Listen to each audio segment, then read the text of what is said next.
Joining us now, Fox News legal analyst Gregg, Jarrett, New York Post reporter John Levine. That's interesting, that latest development, that last question, but he outlined 17 million, and we're not even talking about Russia or China here. Right. No, I mean, a month ago, I remember they reported 10 million into 20 LLCs. Now we're up to 17 million, and up to 35 and 40 from Russia. And yeah, exactly. So the question is, what was this money for? At the time, this has to be repeated, at the time this money was coming in, Hunter Biden was an active crack addict and alcoholic who provided no services to anyone. There was no reason for him to take this money in. The only thing that he had of value was access to his father. Let's get your legal take, Gregg, Jarrett. Well, Americans, I think, should be fuming at what came out today. The whistleblowers laid out compelling evidence, serious crimes by Hunter Biden, culminating in a very important document, Exhibit 2, signed off by the U.S. Attorney's Office in Delaware to charge him with multiple felonies. But it didn't happen. It vanished because David Weiss, by his own admission in a meeting, confessed that he was stopped by Garland's DOJ and two other U.S. attorneys appointed by Joe Biden. And the whistleblowers watched as the political interference unfolded. The search warrants they wanted were scuttled. Hunter's lawyers tipped off. Investigators stopped from asking questions about the big guy's involvement in a bribery scheme.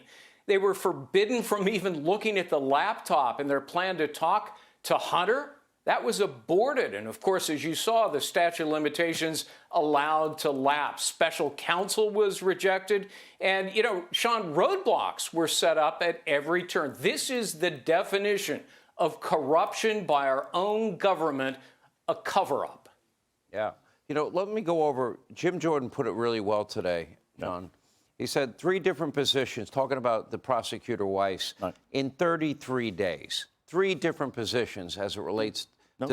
They don't know where they're coming or whether going. Or not he could indict in California and D.C. And these whistleblowers have, to me, unimpeachable credibility. They are longtime IRS guys. They worked on the Hunter Biden probe. The one that just came forward today, Mr. Ziegler, was the lead investigator for the IRS on Hunter Biden. He is a Democrat. Right. He has a lot to lose by coming forward, in the sense that who knows what his personal and professional prospects are. 4 more IRS whistleblowers that we know of, right, and many more may follow. And it's a crime to lie in a federal whistleblower complaint. Yeah. So he would face very serious consequences if any of this testimony was untrue. All right. 20 seconds, last answer. Gregg, Jarrett, will Joe Biden be tied to this money? Because it seems more and more every day like that's going to happen. I think he will, but he doesn't have to be in order to have committed crimes.